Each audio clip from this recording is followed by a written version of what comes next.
கிறிஸ்துவுக்குள் அன்பான கர்த்தருடைய பிள்ளைகளே, இன்றைய வேத வசனமும் ஜெபமும் 1 கொரிந்தியர் புஸ்தகம் 16ஆம் அதிகாரம் 22ஆம் வசனம்.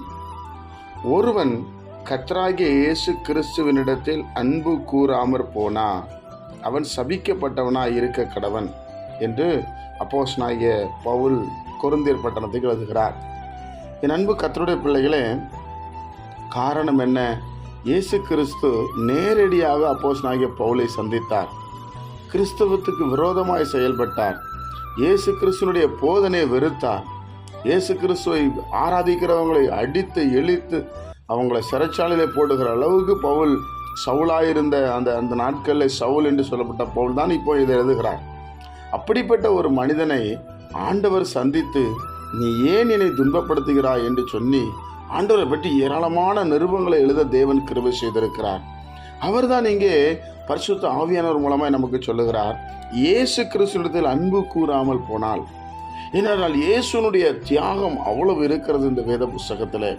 நீங்கள் நன்றாக படித்து பார்த்தால் அப்போஸ்தலனாகிய பவுல் எழுதினது, பேதுரு எழுதினது, யாக்கோபு எழுதினது, யோவான் எழுதினது, இப்படி அவர்கள் தேவ மனிதர்கள் எழுதினர்களாக நினைத்து பார்க்கும் பொழுது இயேசு கிறிஸ்து ஏராளமான தியாகங்களை மனிதர்களுக்காக செய்திருக்கிறார்.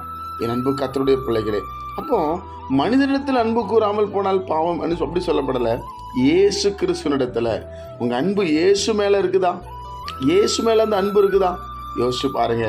ஒருவன் இயேசு மேல அந்த அன்பு இருந்தா அவன் ஆசீர்வதிக்கப்பட்டவனாய் மாறுவான்.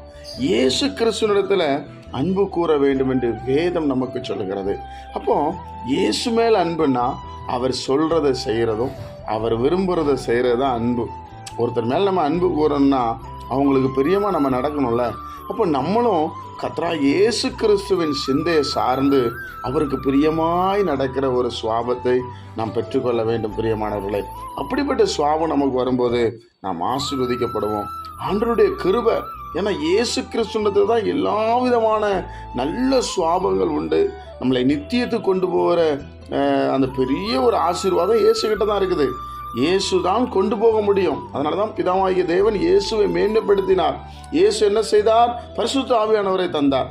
இப்போ அந்த இதுக்கு முக்கியமான ரோல் ஆண்டவராக இயேசு கிறிஸ்து சிலுவையிலே தொங்கப்பட்ட நமக்காக இயேசு கிறிஸ்து. என் அன்பு கர்த்தருடைய பிள்ளைகளே, அப்போ இயேசுவின் மேலே அன்பு கூறணும், அவருக்கு நாம் பணிவிடை செய்யணும், அவர் மேலே அன்பாக இருக்கணும். அதைத்தான் வேதம் சொல்லுகிறது. நீ அப்படி இருந்து பாருங்க, உங்கள் வாழ்க்கையில் நன்மை மேலே நன்மை உண்டாகும். ஜெபிப்போமா? பிதாவே, உம்முடைய குமாரன் இயேசு கிறிஸ்துவின் நாமத்தில் நாங்கள் வருகிறோம். உயிர்த்தெழுந்த ஆண்டவராகிய இயேசு கிறிஸ்துவை நாங்கள் பிரசங்கிக்கிறோம். எங்களுக்காக மரணத்தை சந்தித்து உயிர்த்தெழுந்த ஆண்டவர் இயேசு இந்த நாளை ஆசீர்வதித்து தாரும், சமாதானத்தை தாரும். கேட்கிற ஒவ்வொரு பிள்ளைகளுக்கு சமாதானம் உண்டாகட்டும். உங்களுடைய நாமம் மகிமைப்படட்டும். இயேசு கிறிஸ்துவின் மூலமாக ஜெபிக்கிறோம் ஜீவனில் நல்ல பிதாவே. ஆமென்.